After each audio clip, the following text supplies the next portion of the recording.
नमस्कार मित्रों, स्वागत है आप सभी का हमारे YouTube चैनल संस्कृत लोक में। मित्रों, हम आपके सामने ये सीरीज चला रहे हैं जिसका नाम है साहित्य दर्पण के अलंकार।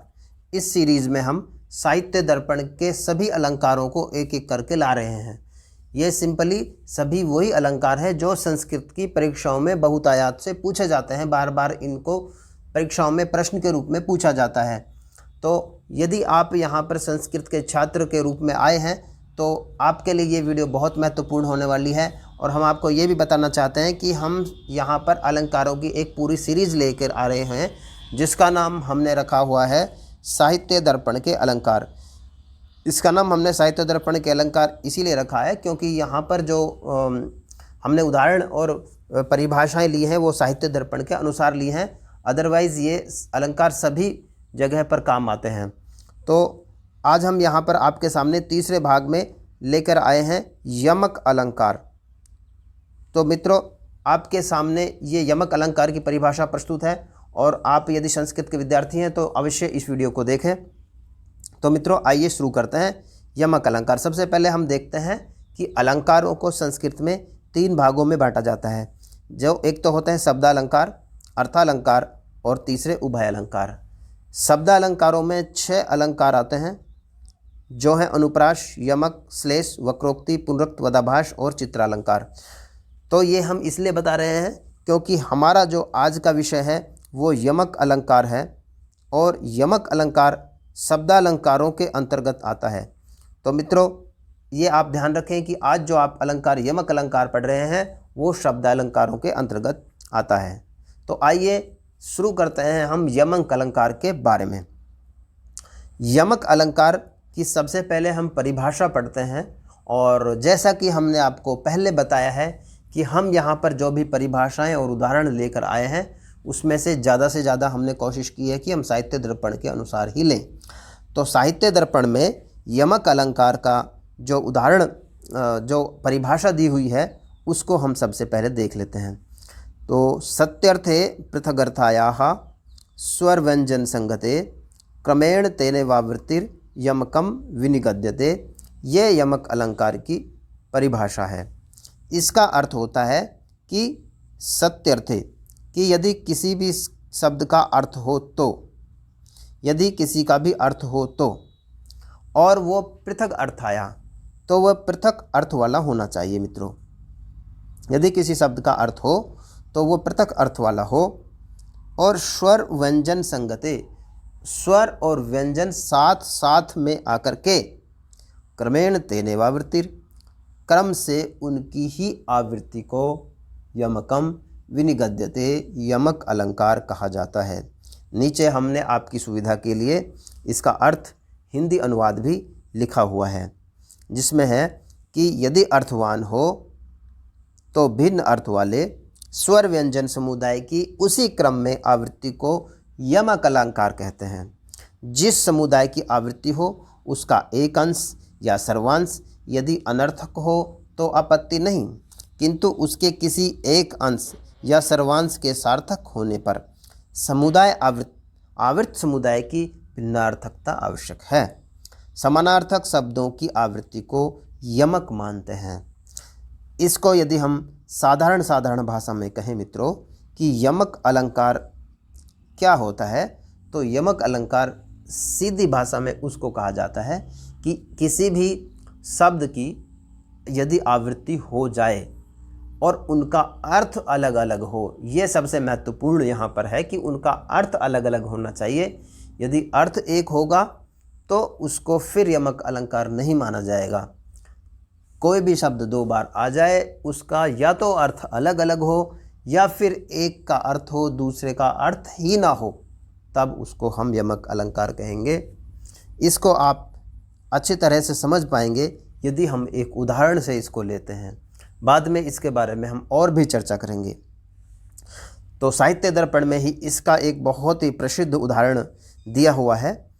नव पलाश वनम पुरः स्फुट पराग परागत पंकजम मृदुलतांत लतांत बलोकयत सशुरभिम सुमनो भरई। इसका अर्थ है कि जिसमें पलाशों या ढाकों का वह नवीन पलाशों या पत्तों से युक्त हो गया है और कमल के बढ़े हुए पराग या पुष्परज से परागत युक्त हो गए हैं, एवं लतांत लताओं के प्रांत जिसमें मृदुल, कोमल और तांत विस्तृत या झुके हुए हो गए हैं, पुष्पों की अधिकता से शुरभिम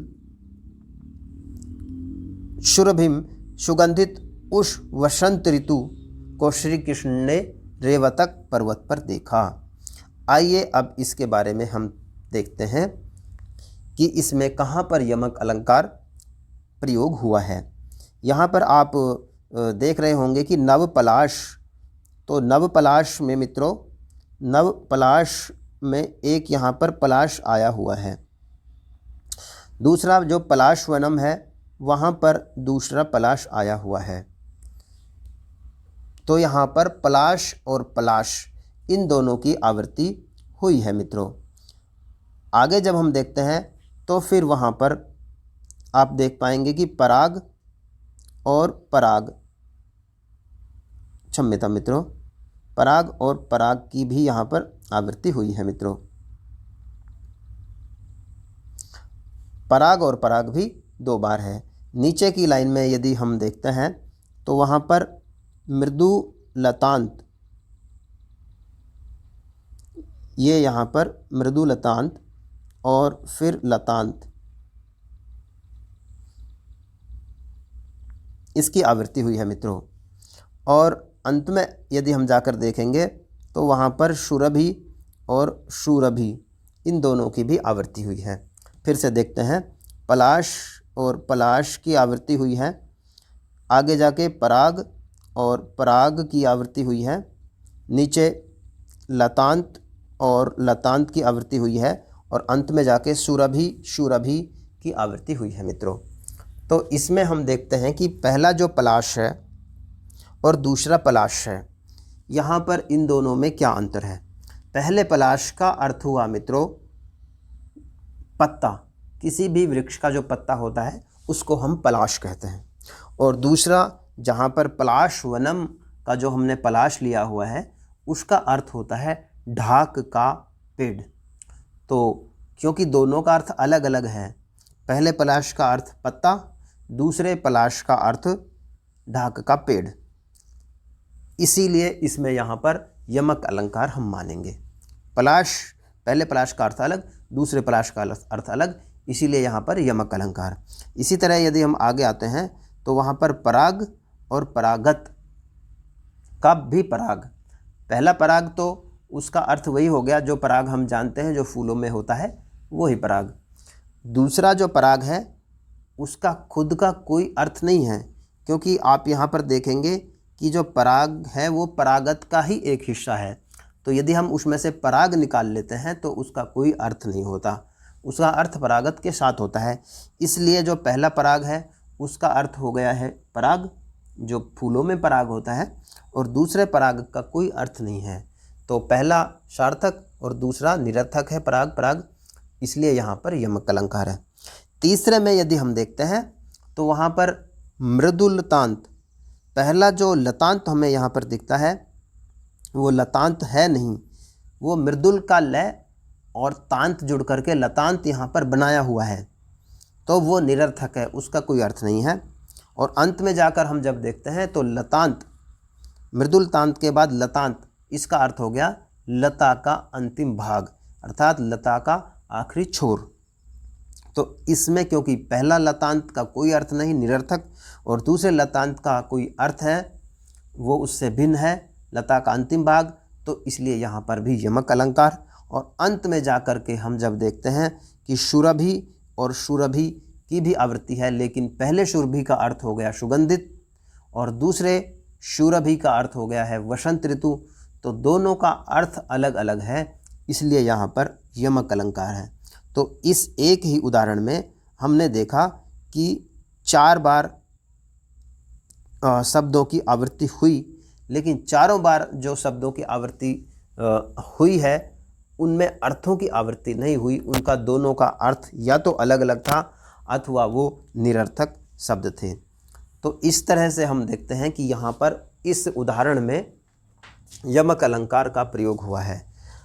अब हमें ये अच्छी तरह से समझ में आ चुका है कि यमक अलंकार वहाँ पर होता है जहाँ पर कोई भी शब्द 2 बार आ जाए लेकिन उस शब्द का अर्थ अलग अलग होना चाहिए, या फिर ऐसा हो कि पहले शब्द का अर्थ हो और दूसरा शब्द निरर्थक हो, तब भी वहाँ पर यमक अलंकार होगा।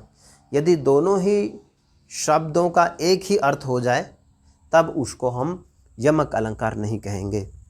या फिर प्लास और प्लास जैसे हमने देखा दोनों इकट्ठे आए हैं, यदि ये इकट्ठे ना आकर के दूर दूर आएंगे तब भी हम इसको यहाँ पर यमक अलंकार नहीं मानेंगे मित्रों।